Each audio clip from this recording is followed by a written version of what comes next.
प्राचीन इतिहास चैनल में आप सभी का स्वागत है। ब्रह्म राक्षस से जुड़ी रहस्यमयी कहानी और इनके बनने के पीछे का राज, क्यों मौत के बाद बन जाते हैं शैतान। ब्रह्म राक्षस की कहानी और ब्रह्म राक्षस हिंदू धर्म के अनुसार नरक की आत्मा राक्षस है। ये अतृप्त आत्माओं की श्रेणी में आते हैं। ब्रह्म राक्षस असल में ब्राह्मण की आत्मा होती है जो जन्म तो ब्राह्मण कुल में लेती है, लेकिन बुरे पतित कर्म करने लगती हैं। तब लंबे जीवन के बाद उन्हें राक्षस योनि में भटकना पड़ता है। इसकी वजह से उनका अपना विद्या का गलत इस्तेमाल करना भी हो सकता है। ब्राह्मण वर्ण में कुछ उच्च ज्ञानी इंसान का जन्म इसलिए होता है ताकि वो दूसरों को अपने ज्ञान से परीक्षित कर सके। जब वो ऐसा नहीं करते हैं तब वो मृत्यु के बाद ब्रह्म राक्षस बन जाते हैं। आइए जानते हैं ब्रह्म राक्षस की कहानी। ब्रह्म राक्षस बनने के बाद उनमें ज्ञान का स्तर उतना ही रहता है, लेकिन वो इंसानों को खाने लगते हैं। दूसरे शब्दों में उनमें ब्राह्मण और राक्षस दोनों के गुण होते हैं। हिंदू धर्म के पुराणों में इसका विस्तृत वर्णन है, जिसके अनुसार ऐसे ब्रह्म राक्षस में बहुत शक्तियाँ होती हैं और बहुत कम लोग ही इन पर काबू पा सकते हैं या फिर उन्हें इस योनि से मुक्ति दिला सकते हैं। पिछले कुछ समय में एक सीरियल जिसमें ब्रह्म राक्षस के बारे में जानकारी शेयर की जा रही है, उसके बाद से ही लोगों के बीच ब्रह्म राक्षस की कहानी को जानने की जिज्ञासा बढ़ गई है।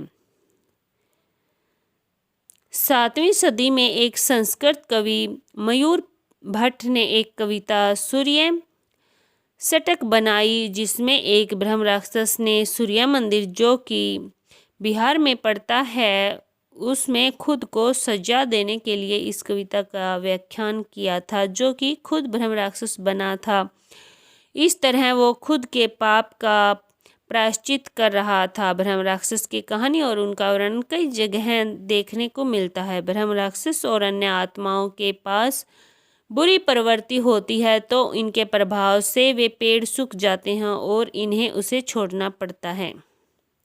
मयूर भट्ट ने आत्माओं के प्रस्थान के बाद सफलतापूर्वक जैसे ही सूर्य उपासना का 100वां अध्याय पूरा किया, उसे मुक्ति मिल गई। अलग अलग जगह अलग ब्रह्म राक्षस की कहानी प्रचलन में है। कई कहानियाँ जैसे कि विक्रम बेताल पंचतंत्र में ब्रह्म राक्षस का जिक्र किया गया है। इन कहानियों के अनुसार ब्रह्म राक्षस अगर किसी इंसान पर मेहरबान हो जाते हैं तो उसे धन संपदा ऐश्वर्य से संपन्न बना देते हैं। दूसरी कहानियों में इसका वर्णन एक राक्षस जिसके सर पर सिंग होते हैं के रूप में किया गया है। इसके अनुसार ये विशालकाय और मतलबी होते हैं, जिसके सर पर ब्रह्मा की तरह की चोटी होती थी। जैसा कि जिनका स्वरूप होता है, ये पेड़ों पर उल्टे लटके रहते हैं, जैसा कि विक्रम बेताल में वर्णित है। दक्षिणी भारत में प्रचलित ब्रह्म राक्षस की कहानी के अनुसार हिंदू मंदिरों में, खासतौर से दक्षिण भारत के महाराष्ट्र के मंदिर इन ब्रह्म राक्षस का वर्णन करते हुए मिलते हैं। मंदिर की बाहरी दीवारों पर इनका चित्रण मिलता है, जिनकी पूजा भी होती है। इन्हें सम्मान दिया जाता है और तेल का दिया भी जलाया जाता है। कई मंदिर जैसे कि कोटायम केरल के थिरुक्करा मंदिर में इन्हें भगवान के प्रतीक रूप में पूजा जाता है। इनकी मान्यता अनुसार ये निर्माण कार्य से पहले ब्रह्म राक्षस से अनुमति लेना जरूरी है। इसके अलावा यहाँ शिव मंदिर के साथ अलग से ब्रह्म राक्षस का मंदिर है। इस मंदिर के निर्माण की अपनी एक पौराणिक कहानी है। कहानी के अनुसार पुराने समय में 2 दोस्त थे, एक राजा और एक मंदिर का पुजारी। मंदिर का पुजारी बहुत सुंदर था और उनकी दोस्ती एक मिसाल थी। राजा की पत्नी मूषा राजा का दोस्त से प्यार करने लगती है। जब राजा को पता चला तो उसने मूषा मरवाने का हुक्म सुना दिया। राजा के गुलामों ने मूषा की हत्या की बजाय मंदिर के अन्य पुजारी की हत्या कर दी। इस घटना से पुजारी की पत्नी बेहद क्रोधित हो गई। एक ब्रह्म राक्षस के रूप में वह राज्य में उपद्रव मचाने लगी। इसलिए राजा ने उनके लिए एक मंदिर निर्माण करवा दिया और उसे वहां स्थापित होने की प्रार्थना की। इस शिव मंदिर में लंबे समय तक औरतों का प्रवेश वर्जित किया गया, क्योंकि अन्य मान्यता के अनुसार मदिकेरी शिव मंदिर का निर्माण नर्क राक्षस और ब्रह्म राक्षस से लड़ाई के दौरान किया गया था।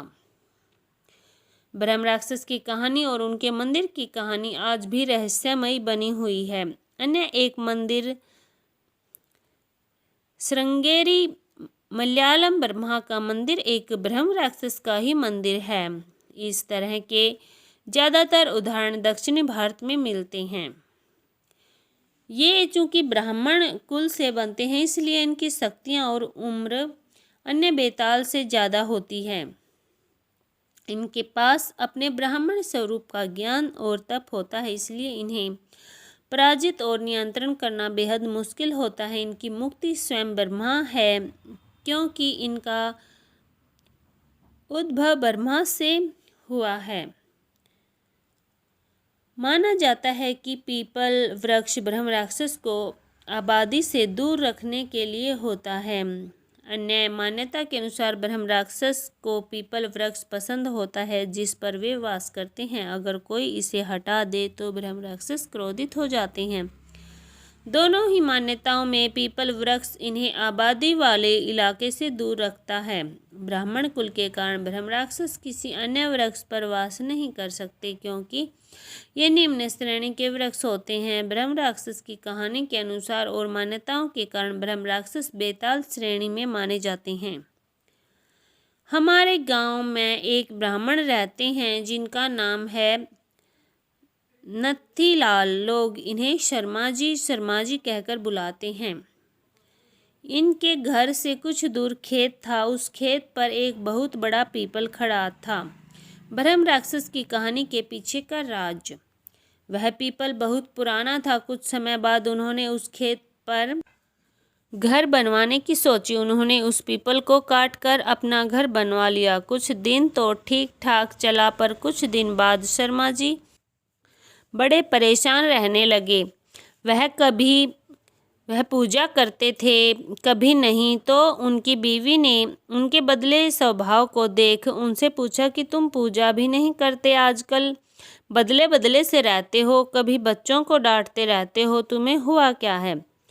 पंडित जी के चेहरे पर मुस्कान आई और वह कहने लगे, मेरे घर को तोड़कर अपना घर तो बना लिया है, इसे क्या पूजा करने की कह रही हो? सब कुछ मैं ही हूँ, मैं ही भगवान हूँ, इसे पूजा करने की कोई ज़रूरत नहीं है। वो कभी दांत पीसते, कभी बड़े प्यार से बोलते, कभी आंखें लाल तो कभी सही हो जाते थे। उनकी बीवी को शक हो गया कि जरूर किसी भूत प्रेत का साया है और वो बातें ऐसे करते हैं जैसे कि वो दो लोग हों।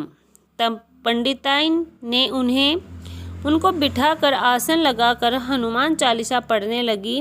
वो सोच रही थी अगर कोई भूत प्रेत होगा तो भाग जाएगा, पर पंडित जी पर उसका कोई असर नहीं पड़ा। वह एक टक लगाए देखे जा रहे थे। उसने काफी मंत्र पढ़े, गायत्री मंत्र, तभी पंडित जी की आंखें लाल हुई और कहने लगे, मैं किसी से नहीं डरने वाला, क्या तुम और समझ रही है मैं इसे ऐसे नहीं छोड़ने वाला। तब उसका छोटा बच्चा वहां आ गया। मम्मी पंडित जी ने उसे ऐसे जोर से लग रहा था पकड़ के खींचा को कच्चा ही चबा जाएगा। जैसा लग रहा था कि ब्रह्म राक्षस की कहानी कच्चा ही चबा जाएगा। ब्रह्म राक्षस की कहानी बच्चे को छोड़ दो, इसने क्या तुम्हारा बिगाड़ा है? कहा बच्चे को छोड़ दो। पंडितानी ने इसने क्या तुम्हारा बिगाड़ा है? बड़े नरम भाव से पंडितानी ने छोड़ दो, तो उसने उसे बड़े नरम बच्चे को छोड़ दिया और कहा कि मैंने उसने उस बच्चे तुम्हारे इसी नरम भाव की वजह से इसे भी छोड़ रखा है, नहीं तो मैं अब कब तक इसको मार चुका होता। उसने फिर पूछा, तुम कौन हो और मेरे पति को तुमने क्यों बस में कर रखा है? आप हमसे क्या चाहते हो? आप हो कौन? तब उसने कहा, अगर अपना भला चाहती हो तो पीपल के पेड़ लगाओ, जितने भी हो उसके पेड़ लगाओ, फिर मैं बताऊंगा कि मैं कौन हूँ और फिर मैं चला जाऊंगा। तब पंडित जी की बीवी ने एक सो एक पेड़ पीपल के लगाए। एक दिन उसकी पत्नी ने देखा कि आज पंडित जी सुबह उठकर पूजा पाठ कर के जा चुके हैं। तब पंडितानी ने पंडित जी से बोले, मैं तुम्हारे पति को आज छोड़ के जा रहा हूँ, तुम सदा सुखी रहो, तुम्हारे आचार विचार बहुत अच्छे हैं। मैं ब्रह्म राक्षस हूँ, वैसे मैं किसी को नहीं छोड़ता और न ही किसी से डरता हूँ। मैं ब्रह्मा राक्षस हूँ, ब्रह्मा राक्षस, हा हा हा। तुम्हारे पति ने मेरे पीपल को काट दिया था जिस पर मैं हजारों सालों से रह रहा था। मुझे गुस्सा आया, पर मैं तुम्हारी अच्छाई के कारण मैंने इन्हें छोड़ दिया जा रहा हूँ।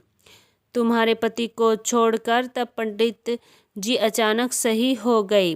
तब पंडित जी की बीवी की आंखों से आंसू निकल पड़े। तो दोस्तों, अगर बुरे के साथ अगर तुम अच्छा करोगे तो एक दिन वह भी अच्छा हो जाता है। यह थी ब्रह्म राक्षस की कहानी।